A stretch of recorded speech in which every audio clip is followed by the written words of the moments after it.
अस्सलाम वालेकुम नाजरीन, मैं हूं मलिक ज़ाहिज़मान और आप देख रहे हैं मेरा MNA न्यूज़ यूट्यूब चैनल। आप मेरे इस यूट्यूब चैनल को सब्सक्राइब ज़रूर कीजिए और बेल आइकन प्रेस कीजिए ताकि मेरी तमाम इन्फॉर्मेशन और अपडेट जो है ना वो आप तक बर वक्त पहुँच सके। आज जो इशू हैं दो हैं। एक तो असल न्यूज़ के हवाले से, इस पर भी मैं आपको डिटेल में अभी बताऊंगा, और दूसरा कि लंबार्डिया में क्या हो रहा है, इटली के सूबे में जो रिजोने है वो। मैं आज सोच रहा था कि हम सहाफ़ियों का या जो मीडिया से रिलेटेड है इनका यूट्यूब पे न्यूज़ अपडेट करने का फ़ायदा क्या है। तो क्योंकि आजकल नित नए अफराद लोग खुद साख्ता तौर पे, यानी कि ज़ाहिर है हर एक का दिल करता है कि वो अपनी जो है ना पब्लिसिटी करे और उनके पास अगर कोई इन्फॉर्मेशन है तो वो शेयर करे। तो आजकल हर एक का कोई ना कोई चैनल है, कोई ना कोई उसको प्लेटफॉर्म मिला हुआ है उसके दिल की अंदर की आवाज़ जो है वो बाहर आवाम तक पहुंचा सके। तो आज मैं सोच रहा था कि हमारा मकसद क्या है आवाम के सामने न्यूज़ पेश करने के हवाले से। तो आज मुझे जो है ना फ़ख्र हुआ इस बात पे कि जो गुज़श्ता रोज़ एक रूमर था जर्मनी में एक पाकिस्तानी डेथ हुई है, उस हवाले से मोहम्मद आसफ नामी पाकिस्तानी शख्सियत है, बड़े इस्लामिक रिलीजन से जो है ना उनका यानी कि एक लगाव भी था और बहुत ज़्यादा अरसा जो है वो इटली में रहे, महमदिया इस्लामिक सेंटर्स के साथ अटैच रहे और जितने भी इस्लामिक प्रोग्राम्स होते थे जिसमें जो है जलूस वो और दीगर जो भी मामलात थे उनमें बढ़ चढ़ के हिस्सा लेते थे, क्योंकि उनके ज़िंदगी के आखिरी लम्हात जो है वो जर्मनी में गुजरने थे। तो इस हवाले से उन्होंने अपना जो यूरोप का सबसे ज़्यादा सफ़र जो है वो इटली में ही गुजारा और इधर ही जो है उनकी हल्का बाब बहुत ज़्यादा था। तो सूरत हाल ये थी कि अब रूमर्स ये हैं कि उनको कोरोना हो गया है।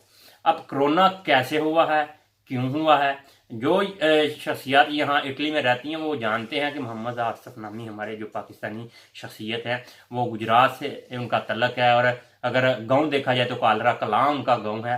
तो वो बीमार थे। अब ये था कि खबर यही चली है और चल रही थी कि जो जी ये कोरोना के मरीज थे। अब जो मेरी इन्फॉर्मेशन है उसके मुताबिक एक तो उनके जो वो गुर्दे थे वो फेल थे और उनका जो है वो ट्रीटमेंट करवा रहे थे रेगुलरली। और जो लोग इस फील्ड को समझते हैं और उन्हें पता है कि जो रेगुलर जो है इसका ट्रीटमेंट करवाते हैं उनको रूटीन के साथ हॉस्पिटल जाना पड़ता है, चेकअप करवाना पड़ता है रूटीन का। अब हुआ क्या है, वो शख्सियत मोहम्मद आसफ नामी 2 दिन कबल यानी कि जब वफात पाए उससे 2 दिन कबल वो अपने जो है रूटीन चेकअप के लिए हॉस्पिटल गए। अब जो कोरोना वायरस है उसकी जो डॉक्टर्स जो है तशखीस के हवाले से बताते हैं कि 2 हफ्ते के बाद रूनुमा होता है या 3 हफ्ते लग जाते हैं, उसके बाद उसके असरात जो है वो ज़ाहिर होते हैं। अब 2 दिन कबल एक बंदा हॉस्पिटलाइज हो वो भी रूटीन चेकअप के लिए और उसके बाद 2 दिन के बाद उसकी नागहानी मौत हो जाए। तो अब इसमें मुझे बताया कोरोना वायरस किधर है, किधर से आया, किधर गया।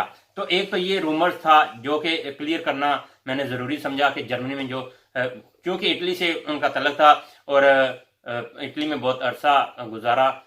आपको पता है कि कॉम्प्लिकेशंस क्या होती हैं जब अगर कोरोना का लेबल लग जाए कि ये कोरोना वायरस के जो मरीज हैं तो उनको फिलफोर जो है वो दफनाने जो है वो ज़रूरी होता है। अब हमारी पाकिस्तानी अफराद शख्सियत जो है वो तो डिपेंड होती हैं कि हम अपने अजीज़ को अपने मुल्क में ही दफनाएं, मुल्क में ही दफन करें।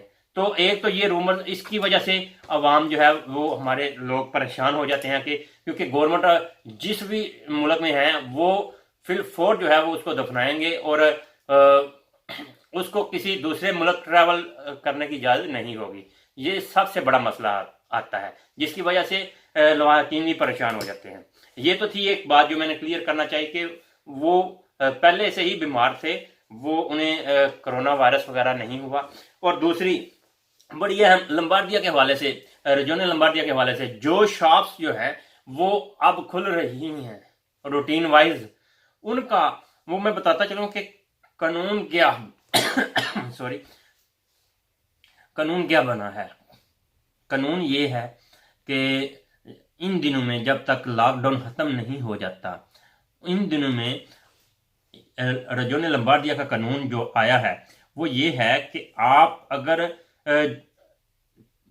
जो फेस्टिवल्स हैं, अब जैसे 25-26 को एक फेस्टिवल आ रहा है, एक छुट्टी आ रही है, उसमें कानून ये है कि आपने 24 को भी शॉप जो है वो बंद रखनी है।